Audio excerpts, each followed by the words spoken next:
Okay, I'm going to start with the prayer.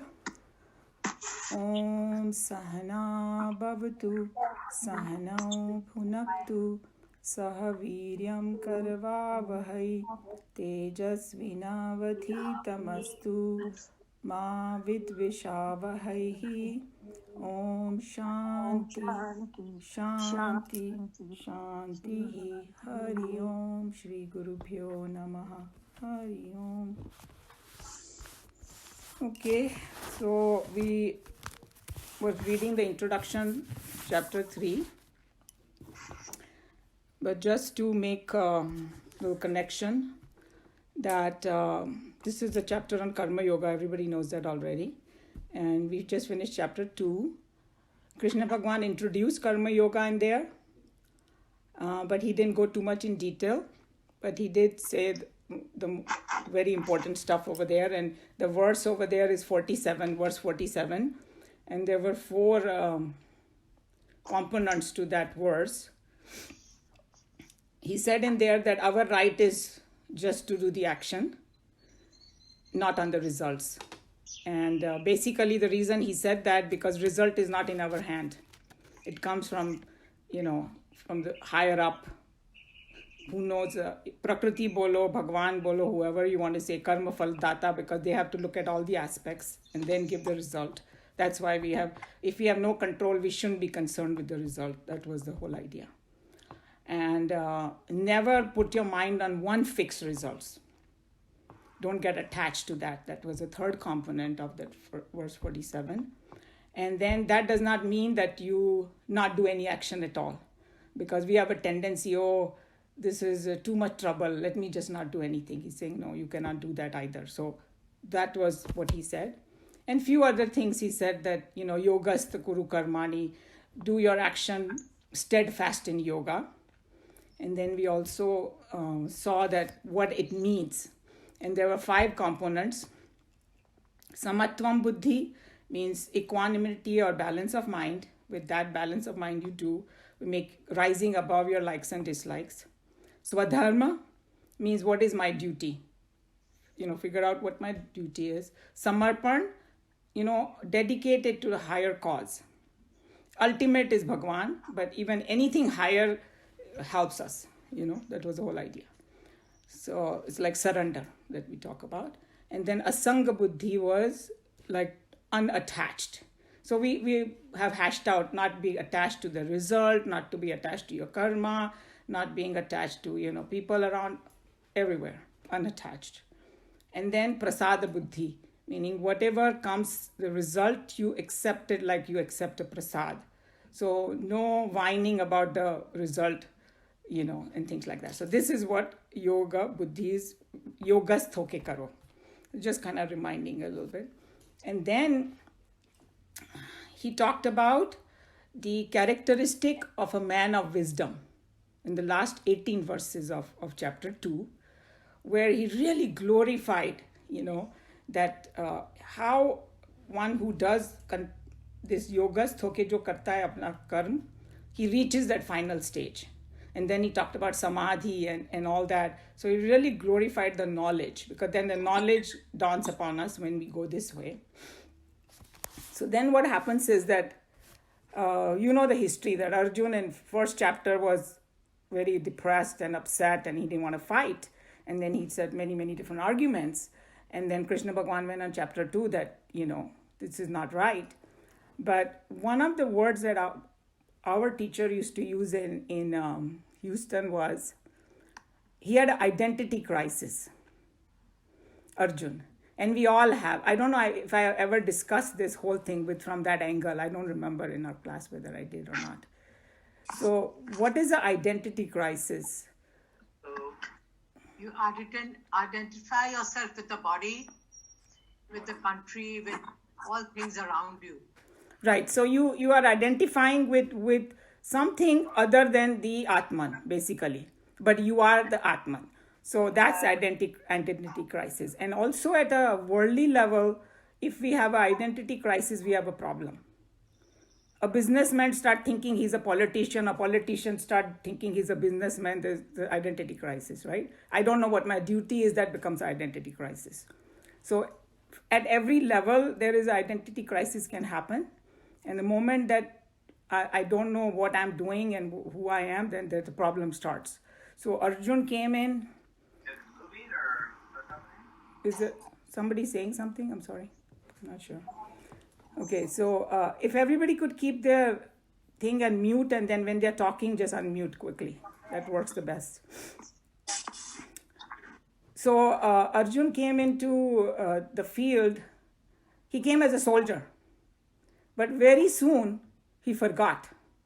And he started looking at himself as, I'm the grandson of Bhishma Pitama, I'm a chela of this Dronacharya. He forgot his identity, why he was there. That's why he had a problem.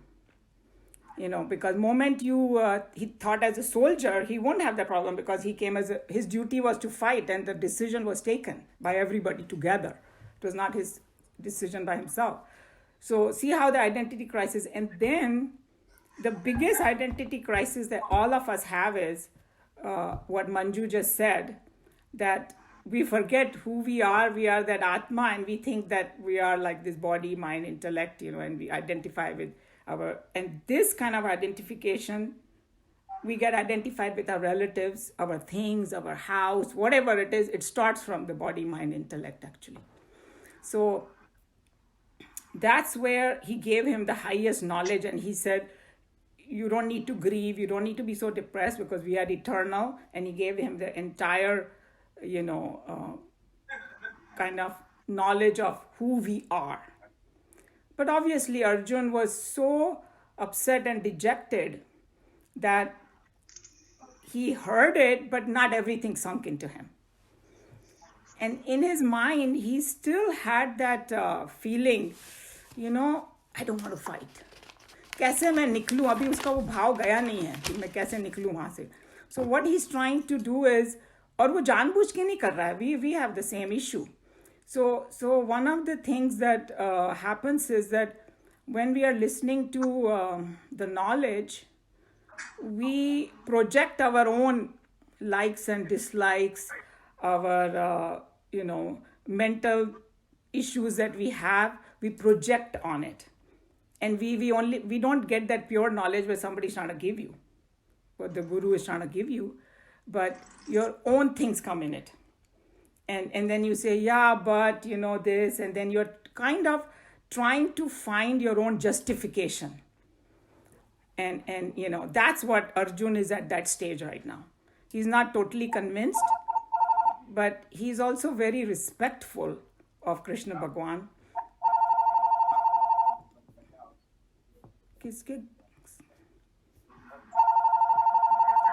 Whose house it is going this? Okay, I'll just mute. Okay, sorry. So that's where so keep that thought in your mind when we are going into chapter 3, because chapter 3 opens up with a question of Arjun because of that his own prejudices, and he's sometimes like somebody's trying to tell us something and they keep saying, and then we are waiting for that one thing he says, oh, I told you, that's what you're saying, but you try to justify your stuff. So that's what is going to happen. But he does it in a very, very respectful manner, of course, So little more background so that we'll understand better when we go. So he was saying that Krishna Bhagwan said in chapter 2, he glorified knowledge and samadhi and all that. And he said that this is the ultimate goal. So obviously Arjun is going to say, if that's the ultimate goal, if I can study the scriptures, if I can just sit and meditate, contemplate, why do I have to fight then? Because सबको वो तो करना ही पड़ेगा, तो मैं अभी क्यों नहीं कर लूँ? ये सभी में हम में ये प्रश्न हम में भी उठता है. Why do I have to go, like, sometimes guru will say, oh, sit down and do your pranayam, sit down and do your this. And you say, no, maybe I can just close my eyes or keep reading some books. Whatever I don't want to do, I'll justify. But it's like going to a doctor and saying, hey, what problem do I have? And the doctor looks at everything and then says, okay, this is the medicine you should take. But I said, no. I read online that, that particular thing will help me. Then why are you going to the doctor? Something like that. So he's telling Krishna Bhagwan, and Krishna Bhagwan is saying, get up and fight. But then he's saying, well, why do I need to? That's where he is in chapter 3. So with that background, let's read the rest of we had started reading the introduction, right? We went halfway. And just to recap what is in the introduction, just want to make sure. So introduction में Swamiji was talking about the Vedic time पे they used to do yagnas, right? अपना ये जो यज्ञ बोलते हैं. Kamla ji is master of it. She does a beautiful yagnas. We have attended, some of us, in her house. So that yagna was a method to purify your mind in olden days.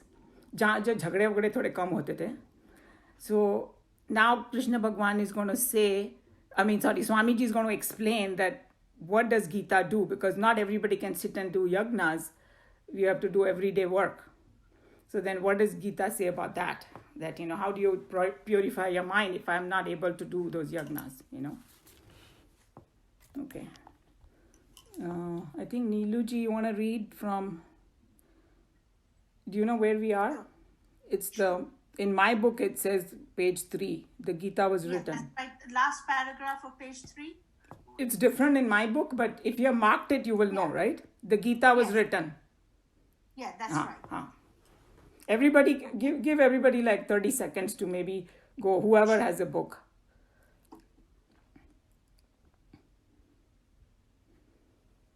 Can I start? Yeah, start. The Gita was written as an answer to an urgent demand in the time of Vyasa. The old traditional thoughts had become stereotyped and lifeless. Dead phrases and cliches cannot nourish a culture. Thus, through the Gita, Krishna is made to give out a reinterpretation of the Vedika truths in the context of his time and in the language of the world in which he himself happened to live. Arjuna, a warrior in the battlefield, is facing an army which is championing a cause at once immoral and foul. At this moment, for his spiritual evolution, which has been fully accepted as the goal of existence, it is not possible for him to indulge in ritualism unless he deserves his post of duty. So here he's explaining that the current time, मतलब वो time पे जब महाभारत का time था, तो situation ऐसी हो गई थी कि अर्जुन को ये युद्ध में भूमि में खड़ा है, वो वहाँ पर वो यज्ञ तो नहीं कर सकता, but according to what we have read so far and understood in Bhagavad Gita, they said anybody, anytime, anywhere can, spiritually advance. That's the message of Gita. So here they took the worst situation. A war is happening. So that means it tells us we have absolutely no excuse. That, if we want to progress, my children, my grandchildren, my house, my business, nothing. While doing whatever you're doing, you can. That's what it's telling you. So he's saying that at that time, because he could not do yagna, so then how to do it, that's he's saying. He was facing the worst thing. I think what Arjun was facing, none of us are facing that kind of problem. Our problems are a lot below that, Okay, so then further. If ritualism alone was the path, all people at all times would never be able to strive for the highest goal of life. In the Gita, therefore, we have an expansion of the idea indicated in the Vedas. Krishna, in his divine declaration, gives the sanction that any action can be a glorious sacrifice, but only if it is undertaken with the required purity of motive, in a spirit of surrender, and is imbued with the deep emotion of love. So here is what he's saying. Now you understood. He's saying that he could not do the yagna. So Krishna Bhagwan is expanded the idea and said that any action can become glorious. Sacrifice is, you cannot translate the word yagna or yagya into English. So when they say sacrifice, that's what it means, yagya.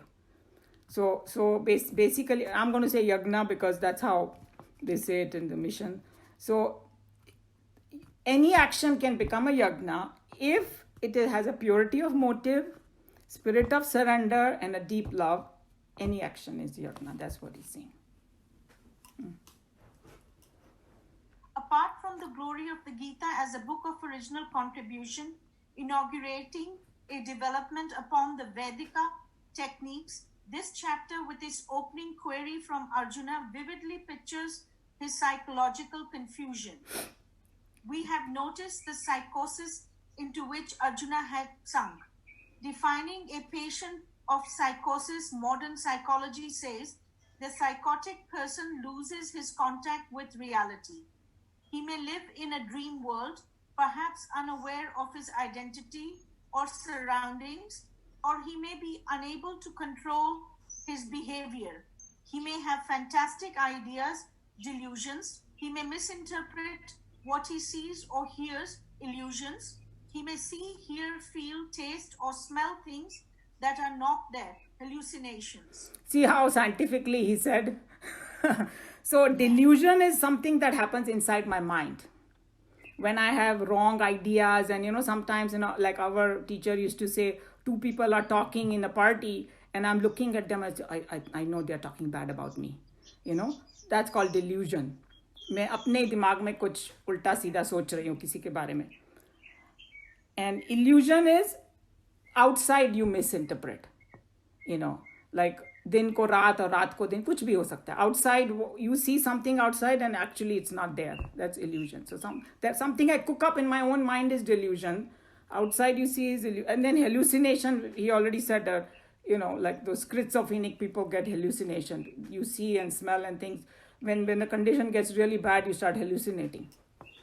So that Arjun is, he didn't probably go that far, but we know that उनका जो condition बताई थी, he said कि मेरा शरीर कांप रहा है, मेरे रोंगटे खड़े हो रहे हैं, मेरा दिमाग घूम रहा है, and he fell down on his chair over there, on his seat over there, and his weapons fell off from his hand and things like that. So it's something like a doctor is going to operate, and right before operation, all his he starts shaking and all that. Something, like that happened to him. So I had a question here. Sure. Uma, in that case, basically at a deeper level, the Gita is suggesting that we all suffer from psychosis until we become self-realized. In a very harsh manner, yes, you can say that. And psychosis can be different levels.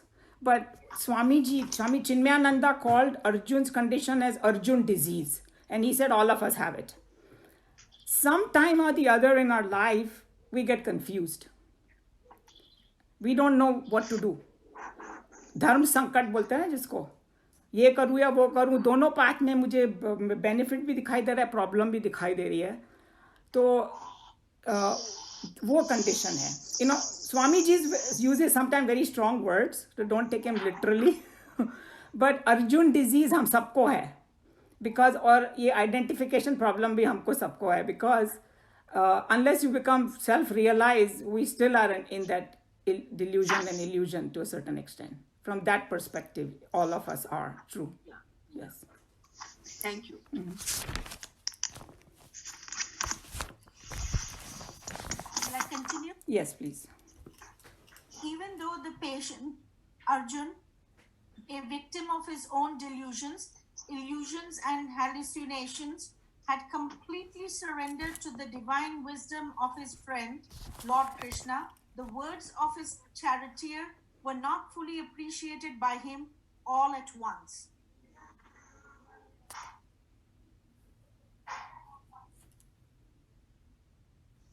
Are you explaining or shall I carry on? No. Yeah, finish this paragraph, then I'll explain. The paragraph finishes in my book. Okay. Mine it does not, so it's okay. You can continue. His mind was...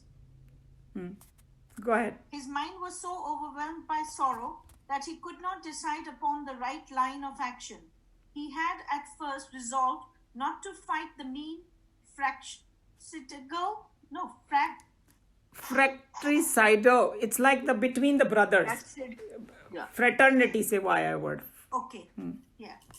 War, and had marshaled a set of seemingly impressive arguments in support of his decision.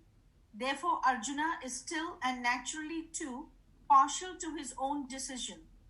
All through the second chapter, Arjuna's intellect was trying to follow closely the arguments of Krishna, mainly to find fault with him, if he could, or at least to seek in them some support for his own decisions. So you saw that what Swamiji is trying to say, that chapter 2 में उसने सुना लेकिन वो convince नहीं हुआ और अभी भी उसके दिमाग में ये है कि मुझे लड़ना नहीं है, तो वो ढूंढ रहा है कि मैं कुछ देखूं कि जो कृष्ण भगवान बोल रहे ना, कुछ पकड़ूं वहाँ से और मैं कृष्ण भगवान को बोलूं कि हाँ हाँ देखा आपने बोला ना, इसलिए मुझे फाइट नहीं करना है. कोई चीज़ वो अपने जो उसकी तरफ झुके, कोई आर्ग्यूमेंट, दैट्स वेयर. एंड जैसे कि हम लोग ने काफ़ी बार डिस्कस किया है कि चैप्टर 2 में कृष्ण भगवान ने पूरा ज्ञान दे दिया मगर कैप्सूल फॉर्म में दिया.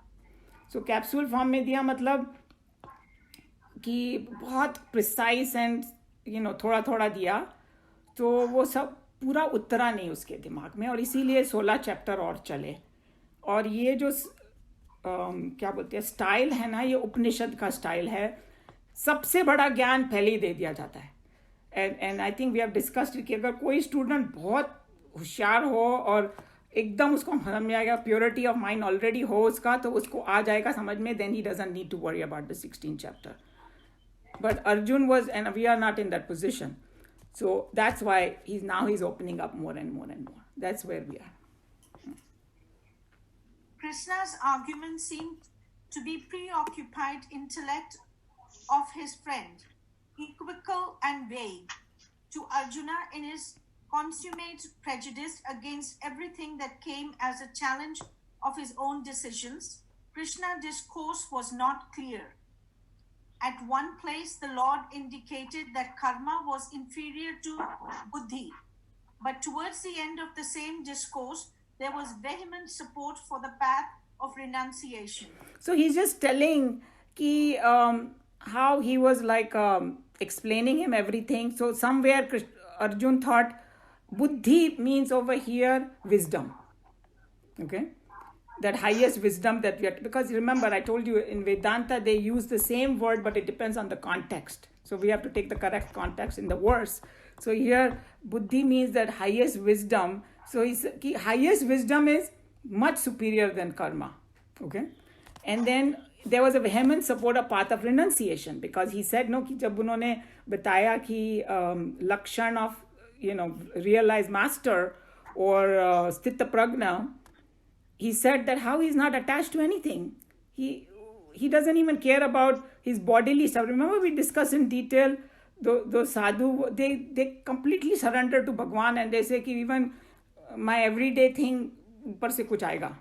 They don't even strive for it and things like that at extreme level पे. So Arjun is like confused that if that's what the goal is, why don't I just strive directly for the goal? Why do I have to this karma and all that, things like that? That's why he had that confusion. And then here, equivocal is like having double interpretations. एक बार तो ऐसे बोलते हैं ना हम लोगों को, एक बार तो आप ऐसे बोलते हो, फिर वैसे बोलते हो. Why don't you decide what you want to tell me? Why are you telling me both the things? That kind of thing he has in his mind. Does that make clear what it is, his doubts? Yeah. Go ahead. Arjuna was all the time seeking confirmation that his cowardice was a noble emotion to be applauded and appreciated, commended and supported by his friend and philosopher Krishna. But unfortunately, he could not discover in the Lord's words any direct declaration supporting his own viewpoint. Yet there was some indirect circumstantial evidence indicating that Arjuna's decision to desert his post of duty was noble and glorious. Did not the Lord elaborate upon the glory of the man of steady wisdom? Arjuna means to say, this is exactly what I wanted. At the same time, in the same discourse, Arjuna had been pushed to the front with Krishna exhorting him to face the enemy, to take up arms and fight the bloody war. Under these circumstances, it is but natural that Arjuna should confront his charioteer with his direct question as to why he confuses him with contradictory advice. So here the same thing, we have discussed it many times, that he was looking for, in chapter 1, the arguments that he gave were very noble and very, very nice. And somebody said that if the circumstances were different, his arguments, very good arguments. In fact, they said not to fight the war, you should go and read chapter 1 and see all the arguments that Arjun gave for not fighting the war.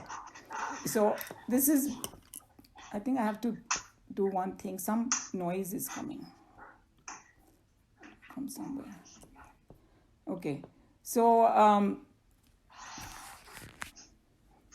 we have discussed all this, so I'm not going to go too much in detail about that. So basically he's saying that same thing what I said, that he's looking for some kind of a loophole in Krishna's argument कि मैं अब इसको पकड़ लूँ और बोलूँ कि बस मैं भाग जाऊँ यहाँ से.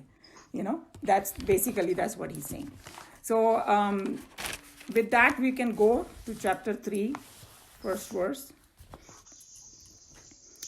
Om Shri Paramatmane Namaha. अथ तृतीयोऽध्यायः. अर्जुन उवाच ज्यायसि चेत् कर्मणस्ते मता बुद्धिर्जनार्दन तत्किं कर्मणि घोरे मां नियोजयसि Keshav. So the Sanskrit is Jayasi is superior, Cheta is if, Karmanaha is then action. Karmasya karmana. Te is by you, Mata is thought, Buddhi is knowledge. Janardana, O Janardana, that's the name of Krishna. Tata, then. Kim, why? Karmani, in action. Ghore, terrible. घोर हिंदी में ये Hindi speaking crowd है तो वे ना बोलते हैं ना घोर कोई चीज एकदम भयानक, terrible. Mom, me, niyojasi, you engage. Keshava, O Keshava. So here, just read the English translation. Who can read now? I think that, who did not read last time, maybe? Go ahead, Sushilji. If it be thought by you that knowledge is superior to action, O Jana, why then do you, O Keshava, engage me in this terrible action? Arjuna still believes. So let's, maybe we just stop here. I'll give a little idea and then we will go further in it. So basically, this is what happens to us. हमारी duty में कोई अच्छा काम होएगा ना करने का जिसमें खूब वाहवाही मिलेगी अपने को, हम लोग भाग भाग के करेंगे, right? Because it's such a great work. और अपनी ड्यूटी में कुछ खराब आया करने के लिए हम बोलते कैसे निकलूँ मैं यहाँ से, that's what his problem is, that he is saying ये घोर कर्म क्यों करने को बोल रहे हो मुझे, because we always find excuse to get away from our duty because we don't want to do it. A lot of psychology is involved over here, so just you have to remember that. So and then doing karma has a lot of problems also. We can get attached to karma and then we get bound and all the negative things can happen even if the karma is great, because sometimes people start doing volunteer work and still they get into all that fighting and this and that, because that's nature कि भाई जैसे ही काम वाम शुरू करो other people come, other personalities come. Where we sit and meditate, there's nobody. See what I'm saying? So there's a lot of... Before we proceed, can I make a very special request, very, very humbly? Manju Sikri needs to mute herself. And Yeah, because that's throwing a lot of background noise here. Thank you so much, Manju. And Sheila, if you could turn off the TV behind you, it's you can't see it, but thank you so much. Thank you very much. Appreciate your help. Okay. Okay, so so I was talking about the psychology of karma because these verses are powered with so many things, and that's why for us, it's good to kind of think that where was Arjun in his mind when he was thinking, because his action was one of the most horrible ones, because he back of his mind he knew whoever he had to kill, they were all his relatives and friends. उससे बुरा क्या हो सकता है, I don't know. But हम लोग की life में भी ऐसा आता है ना, जब there are certain things we don't want to do. So at that time, knowledge looks so wonderful. Study group, this, that, वो सब करते रहो, and why don't I do that? So that's what he's saying. And then दूसरा बात है कि Arjun is saying कि why are you pushing me to do this when there is another option? So with that, let's go now. You can start. Arjuna still believes that to fight against his cousins, teachers, and grandfathers. Wait, it is different. There's one paragraph missing in your. Which you have this blue book? No, mine is the old one, the big book. So big book, mate, is less. So maybe somebody else. Do you have this? Who has this one? I have this. Okay, go ahead. Or Prem ji can. She didn't read last time. If you would like to read, yeah.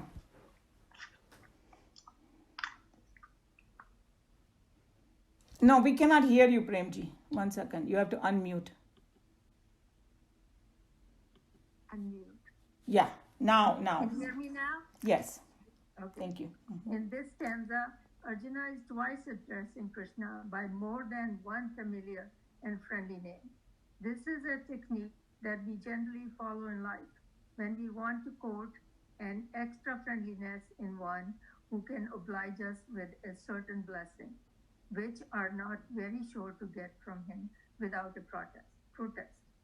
No dramatic touch is ignored. Vyasa, the literary artist, never for a moment gets lost in Vyasa, the philosopher. So here, this is kind of very interesting.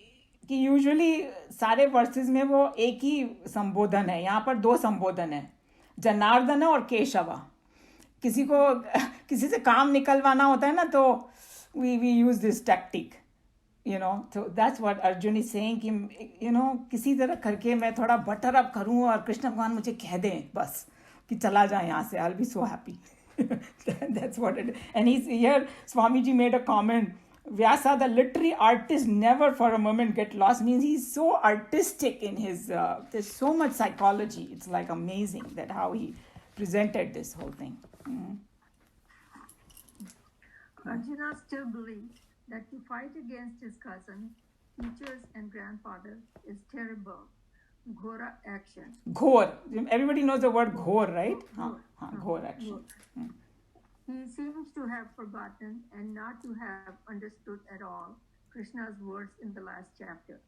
Keshava had earlier explained and clearly indicated that the Mahabharata war was not Arjuna's attempt to murder any of his cousins or teachers. Arjuna cannot have any individual personality in an army. It was a war. In a war, 2 armies fight. They represent the clash of 2 ideologies. The Pandavas were convinced of moral purity, the spiritual worth, and the divine glory of their standpoint in the eminent taste of strength. Test. It is an eminent test. Eminent test of strength.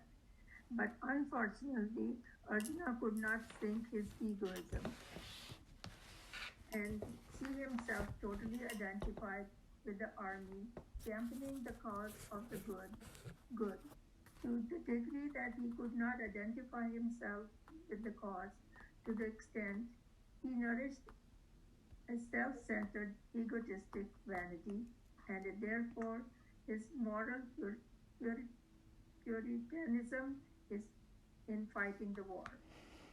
So here he's saying that how he came there with the identity crisis. Remember that this paragraph is kind of telling you that he forgot, he bringing his own personal stuff in there, but he did not come there like that because it was a clash between two ideologies. That's why he was there.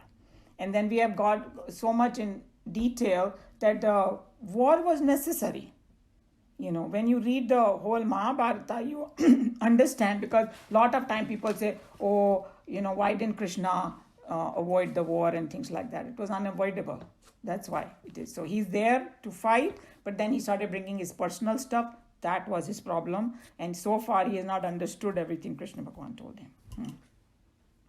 Arjuna means to say that Krishna's arguments supported the path of renunciation, and yet they included advice to Arjuna to undertake the great and terrible path of action.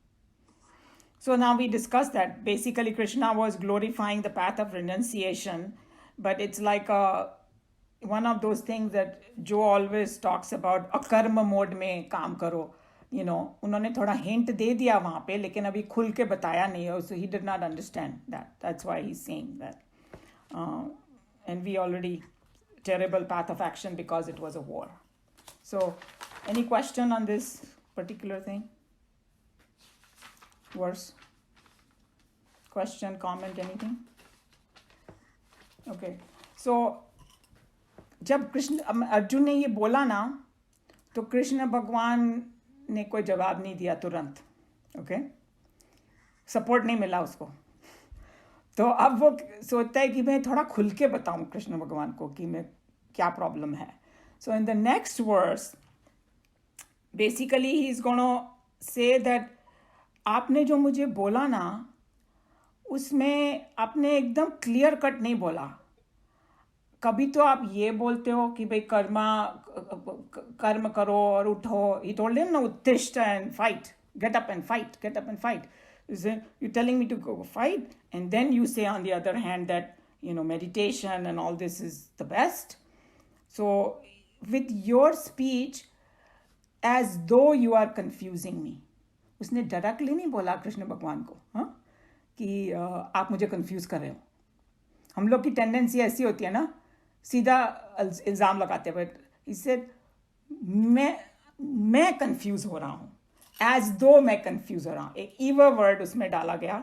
ईवर means as दो I am getting confuse. So he is putting little bit blame on himself कि मेरे को आपकी बात समझ में नहीं आ रही है. and then He's using the I language. मतलब he's taking the responsibility upon himself. He's giving benefit of the doubt कि हाँ मेरी बुद्धि में कुछ गड़बड़ है, instead of asserting so much, कि मैंने you are telling me like this. हम लोग ऐसे argue करते हैं कि no you are wrong. ऐसा नहीं बोला उसने. So humility दिखाई देती है already उसमें.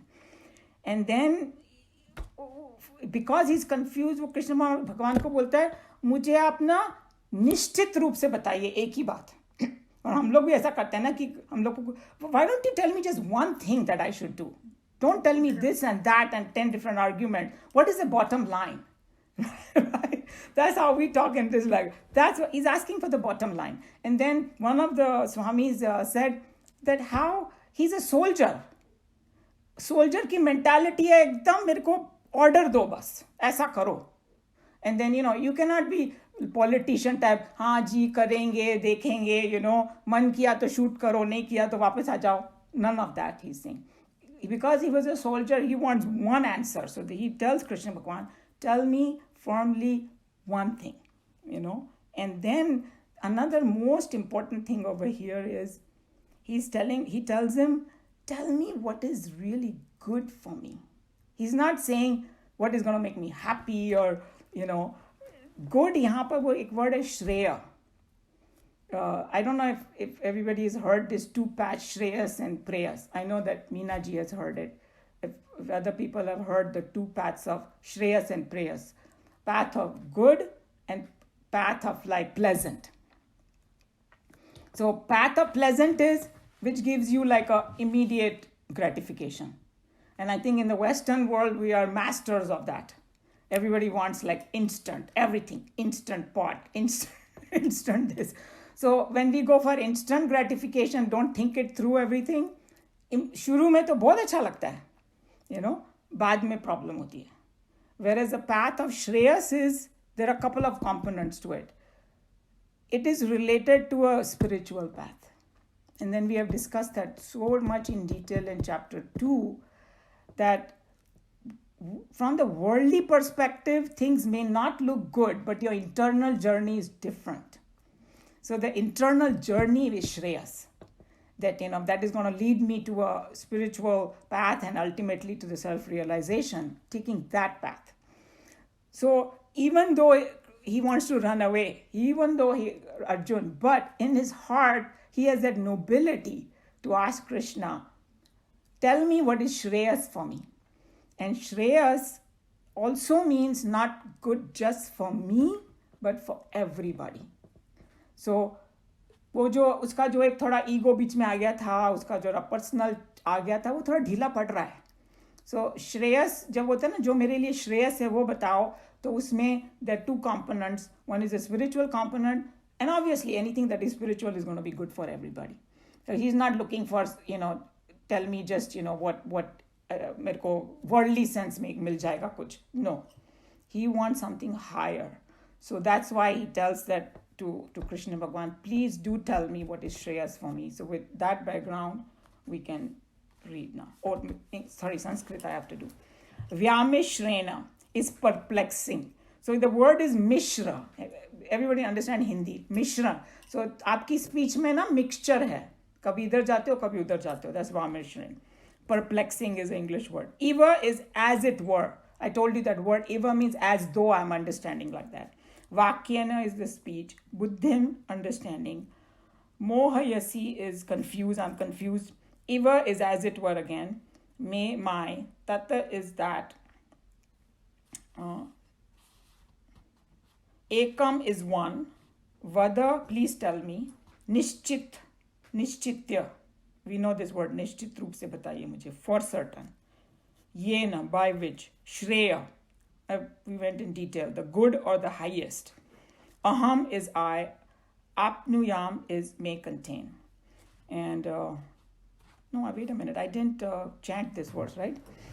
Vyameshreneva vakyena buddhim mohayasiva me tadekam vada nishchitya yena shreyo ham apnuyam. Okay, now who's going to read now? Continue or maybe this is the second next verse, so somebody else can read it. okay. Yeah, go ahead. Shireen, unmute yourself.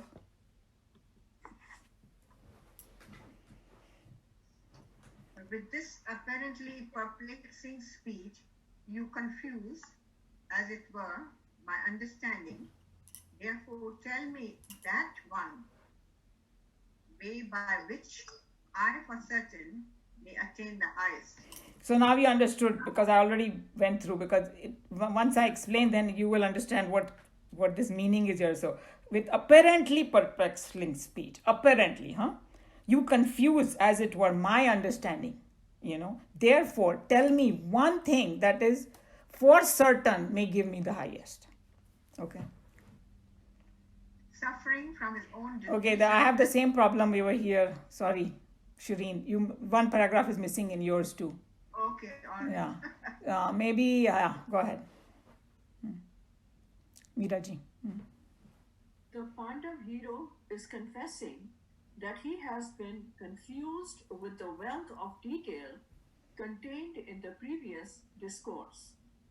Perhaps Krishna evidently got so inspired while he was discussing the concluding portions of the last chapter that Arjuna, stunned with the very vehemence of his friend's words, could not digest them properly and understand them exhaustively.